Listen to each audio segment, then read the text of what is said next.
गर फिरदौस बारुए जमीनस्तो हमीनस्तो हमीनस्तो हमीनस्तो। অর্থাৎ যদি পৃথিবীতে স্বর্গ থাকে তবে তা এখানেই এখানেই এখানেই। পীরপাঞ্জাল পর্বতশ্রেণীর কোলে শান্ত নির্বিঘ্ন কাশ্মীরকে দেখে এই দুটি লাইন লিখেছেন ইন্ডিয়ান সাবকন্টিনেন্টের অন্যতম শ্রেষ্ঠ কবি আমির খসরু। তবে স্বাধীনতা পরবর্তী কাশ্মীরকে দেখে কি উক্তি করতেন খসরু সাহেব, সেই নিয়ে মনে প্রশ্ন জাগে বারবার। কারণ এই কাশ্মীরের সফেদ বরফ ভিজে থাকে রক্তের লাল ছিটে ফোটায়। কাশ্মীর ভারতের ভূস্বর্গ আর বিশ্বের মানচিত্রে এক অস্থিতিশীল উপত্যকা, যার বুক চিরে চলে গিয়েছে লাইন অফ কন্ট্রোল, যার দুধারে শোনা যায় শুধু ভারী বুটের শব্দ, রাইফেল মিসাইলের আওয়াজ, জঙ্গি হামলা আর বুক ভাঙা কান্না। কিন্তু কেন এই অবস্থা ক্রাউন অফ ইন্ডিয়ার? এই মুহূর্তে কাশ্মীরকে কেন্দ্র করে পড়শি দেশ পাকিস্তানের সাথে প্রায় যুদ্ধ পরিস্থিতিতে ভারত।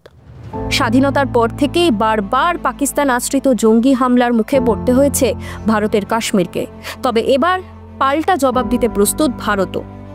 পেহেলগামে ঘটে যাওয়া পাক জঙ্গিহানার উত্তর কড়া হাতেই দিয়ে এসেছে ভারত। তার জ্বলন্ত উদাহরণ অপারেশন সিঁদুরের সাফল্য। তবে তারপরেও আস্ফালন কমছে না পাকিস্তানের।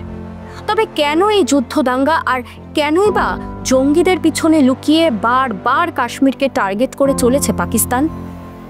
ভারতের স্বর্গরাজ্য কাশ্মীর কিভাবে ভূস্বর্গ থেকে জাহান্নাম হয়ে উঠল কাশ্মীর, সেই ঘটনা জানতে হলে পিছিয়ে যেতে হয় কয়েক দশক। 1846 সালের অমৃতসর চুক্তির মাধ্যমে কাশ্মীরের মালিক হন গুলাব সিং। এক মুসলিম সংখ্যাগরিষ্ঠ রাজ্যের শাসনভার হাতে তুলে নেয় একটি হিন্দু রাজবংশ। কিন্তু কেউ ভাবতেই পারেনি এই হাত বদলের ভিতরেই লুকিয়েছিল ভবিষ্যতের দ্বন্দ্বের বীজ। এই কাশ্মীর সমস্যা মাথাচাড়া দিয়ে ওঠে 1947 সালের দেশভাগের সময়। বলাই বাহুল্য, এই সমস্যার হোতাও আজীবন ডিভাইড অ্যান্ড রুলে বিশ্বাসী ব্রিটিশরা। ব্রিটিশদের উস্কানিতে 1947 সালের অভুক্ত ভারত ভাগ হয়ে তৈরি হয় ভারত ও পাকিস্তান। সেই সময় ভারতে 565টি রাজতন্ত্র অধীনস্থ রাজ্য বা প্রিন্সলি স্টেটস বর্তমান ছিল। ব্রিটিশদের তরফ থেকে এই প্রিন্সলি স্টেটসগুলিকে স্বাধীনতা দেওয়া হয় ভারত কিংবা পাকিস্তানে যোগ দেওয়ার ক্ষেত্রে অথবা স্বাধীন রাষ্ট্র হিসেবে আত্মপ্রকাশ করার ক্ষেত্রে। সেই সময় কায়েম কাশ্মীরের রাজতন্ত্র। সংখ্যাগরিষ্ঠ মুসলমানের রাজ্যে শাসক ছিলেন একজন হিন্দু, মহারাজা হরি সিং। 1947 সালে ভারত ও পাকিস্তান স্বাধীন হওয়ার পরে হরি সিং প্রথমে কোনো দেশেই যোগ না দিয়ে স্বাধীন থাকতে চেয়েছিলেন, কারণ তিনি তার রাজতন্ত্র বজায় রাখতে চেয়েছিলেন। এর ফলে যা হওয়ার তাই হয়। 1947 অক্টোবর মাসেই পাকিস্তানের পাঠানো উপজাতীয় সেনা বা ট্রাইবাল ইনভেডার্সরা কাশ্মীরের বর্ডারে হামলা করে ধীরে ধীরে কাশ্মীর দখলের জন্য এগিয়ে আসতে থাকে। অগত্যা হরি সিং ভারতের কাছে সাহায্য চান। তবে ভারত সাহায্য করার ক্ষেত্রে তাকে শর্ত দিয়েছিল, সাহায্য পেতে হলে তাকে ভারত ভুক্তি চুক্তিতে স্বাক্ষর করতে হবে।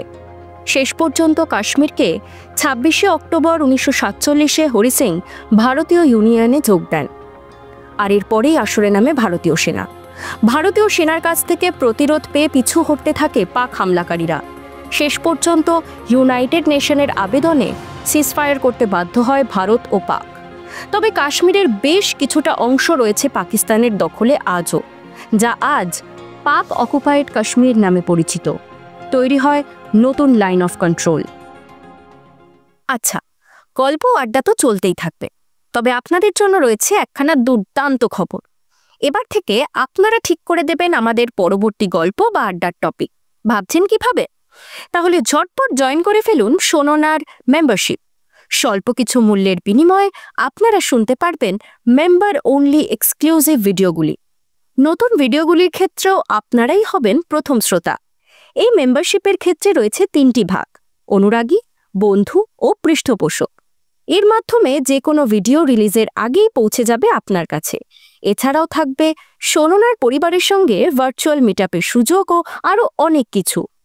আপনাদের ভালোবাসাই আমাদের পথ চলার ইচ্ছে শক্তি। তাই মেম্বারশিপ নিয়ে হয়ে উঠুন আমাদের পরিবারের কাছের সদস্য। পাশে থাকুন, শুনতে থাকুন আর শোনায় থাকুন। ফিরে আসি আমাদের কাশ্মীরে। যে আগুন কাশ্মীরে লেগেছিল তা এত সহজে নেভার জন্য জ্বলে ওঠেনি। আর মহারাজা হরি সিংহ ভাবেননি যে জল এত দূর অবধি যাবে। সেই মুহূর্তে কাশ্মীর ছিল মুসলিম সংখ্যাগরিষ্ঠ এলাকা। কাশ্মীরের কিছুটা অংশ দখল করার পরেই পাকিস্তান দাবি করে যেহেতু দেশভাগ ধর্মের ভিত্তিতে হয়েছিল তাই কাশ্মীর তাদের হওয়া উচিত। তবে এই কথায় একদমই কান দেয়নি ভারত। তবে কাশ্মীর ভারতের অন্তর্ভুক্ত হয়ে যাওয়ার ফলে কাশ্মীরকে পুরোপুরি কেড়ে নিতে মরিয়া হয়ে ওঠে পাকিস্তান। শুরু হয় প্রথম ভারত পাকিস্তান যুদ্ধ। এরপরেই পাকিস্তান দাবি করে কাশ্মীরিদের ইচ্ছে অনুযায়ী একটি গণভোট বা প্লেবিসাইট হওয়া উচিত, যেখানে কাশ্মীরিরা সিদ্ধান্ত নিতে পারে তারা কোন দেশে থাকতে চায়। 1948 সালে ভারত এই বিষয়ে জাতিসংঘে যায়। জাতিসংঘ যুদ্ধবিরতির প্রস্তাব দিয়ে গণভোটের কথা বলেছিল, কিন্তু শর্ত ছিল পাকিস্তানকে প্রথমে কাশ্মীর থেকে সব সেনা প্রত্যাহার করতে হবে। তবে পাকিস্তান তখন থেকে শুরু করে আজ অবধি কোনো দিনই তা করেনি, ফলে গণভোট আজ অবধি হয়নি। উল্টে দিন দিন দুর্ভোগ বেড়েছে কাশ্মীরের। 1965 সালে আবার যুদ্ধ। 1971 সালে বাংলাদেশের স্বাধীনতার প্রেক্ষিতে ফের একবার সংঘাতে জড়ায় ভারত পাক। এরপর 1999 সালে কার্গিল, যেখানে ভারতীয় সেনারা কঠিন লড়াইয়ের মাধ্যমে ফের দখল ফিরে পায়। 1989 সালের পর থেকে উপত্যকা জুড়ে বাড়তে থাকে পাক আশ্রিত জঙ্গিদের হুমকি। 1990 সালে জঙ্গিদের হুমকির মুখে পড়ে হাজার হাজার কাশ্মীরি পণ্ডিতকে প্রাণ ভয় উপত্যকা ছাড়তে হয়। কাশ্মীরি পণ্ডিতরা মূলত কাশ্মীর উপত্যকার হিন্দু ব্রাহ্মণ সম্প্রদায় ছিলেন। তারা সংস্কৃত ভাষা, কাশ্মীরি শৈব দর্শন, জ্যোতিষশাস্ত্র ও সাহিত্য চর্চায় অগ্রণী ছিলেন।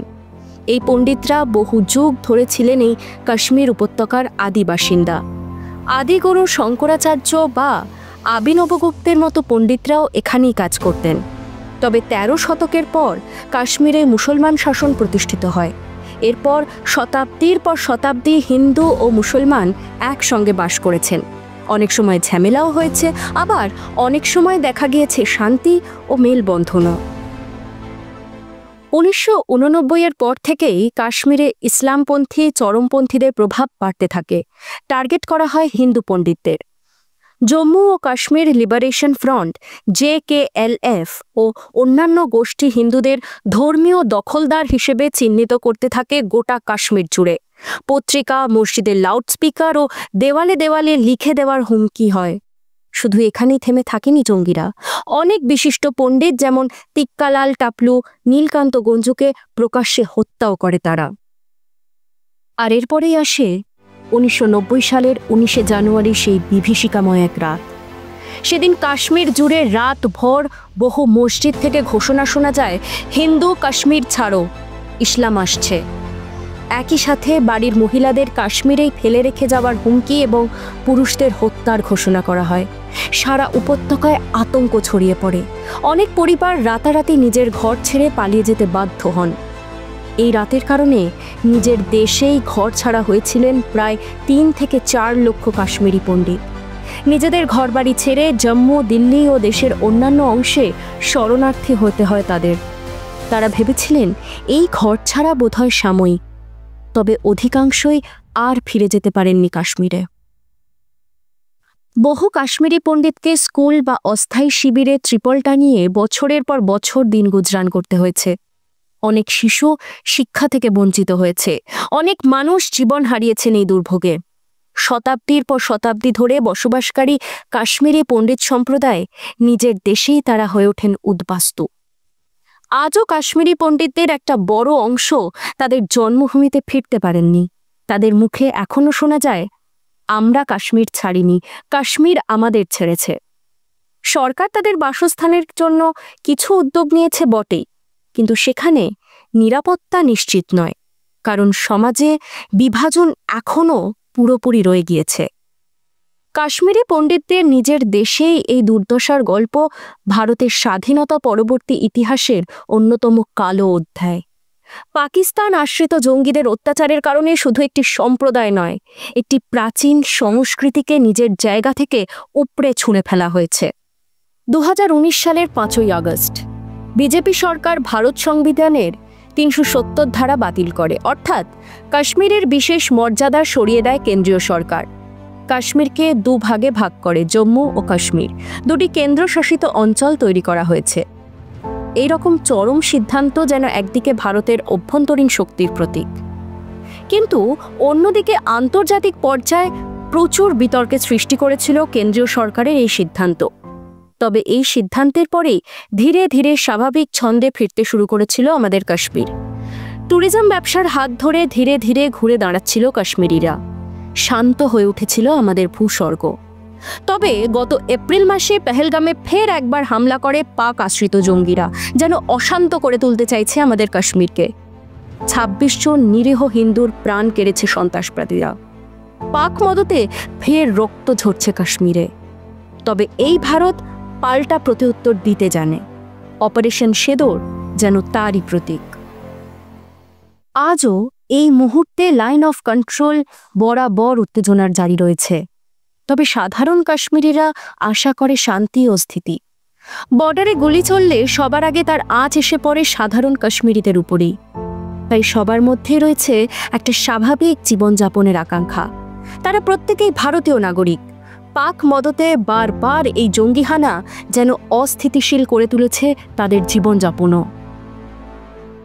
কাশ্মীর শুধুই একটি ভৌগোলিক ভূখণ্ড নয়, এটি একটি পরিচয়, একটি সংস্কৃতি, একটি ইতিহাস। বহুবার আলোচনার মাধ্যমে পাকিস্তানের সাথে কাশ্মীর নিয়ে ঝামেলা মেটাতে চেয়েছে ভারত। তবে তা একমাত্র সম্ভব হয়নি পাকিস্তানের উগ্রপন্থার কারণেই। তবে এবারে কাশ্মীরকে শান্ত করতে অস্ত্র হাতে নিতে প্রস্তুত ভারত। আলোচনা হোক বা যুদ্ধ, কাশ্মীরের শান্তি ফিরিয়ে আনতে প্রস্তুত আমাদের সেনা ও দেশ। আশা করি কাশ্মীর আবার হয়ে উঠবে সেই স্বর্গ, যেখানে ধর্ম নয়, মনুষ্যত্ব করবে রাজত্ব। ভালো লাগলে লাইক ও বন্ধুদের সঙ্গে শেয়ার করতে ভুলবেন না। আরও নতুন নতুন গল্প শুনতে সাবস্ক্রাইব করে রাখুন আমাদের পডকাস্ট।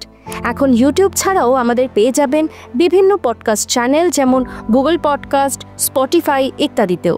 শুনতে থাকুন, শোনাতে থাকুন, শোনো না।